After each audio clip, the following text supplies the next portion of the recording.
we can develop budget meal na magkakapares.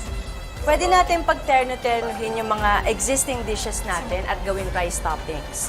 Pag may ganitong cheaper variation, mas matitikman ng lahat yung mga mas mamahalin nating dishes. Pwede na to. Well, Sandali. magsusuffer yung quality ng food natin if magda-downgrade tayo para lang ma-afford tayo ng masa. Hindi ba? Ang dami mong sinasabi, Ina. I mean, what if you're just making this branch an experiment?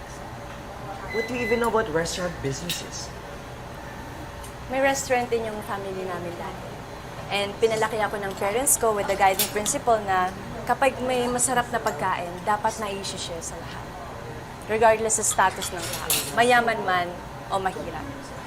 And huwag ka mag-alala na pag-aralan ko naman ito and I have a concrete business plan na pinakita ko na rin kay Lola.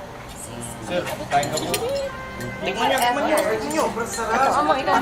Pati mo kay manager. Uy, ikaw parang pangatlo mo na to ah. Nagtatake out na ba yan? Bakit tinitake out mo na sis?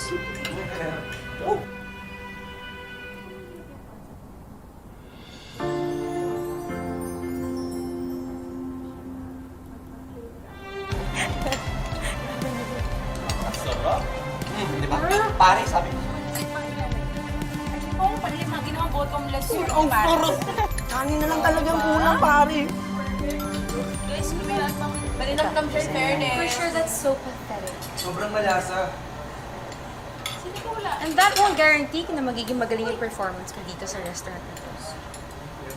You know what? You're right. That's just a framework para i-guide ako sa vision ko. But proper planning is essential. Otherwise, you're doomed to failure. And that's not an option for me. Dahil gagawin ko lahat para mag-succeed ako. Dahil pinagkatiwala sa akin ko nila. Ina, this is amazing. Talagang niniwala ako na kaya mong ibangon tong branch na to. Tama! Agree, Jeff.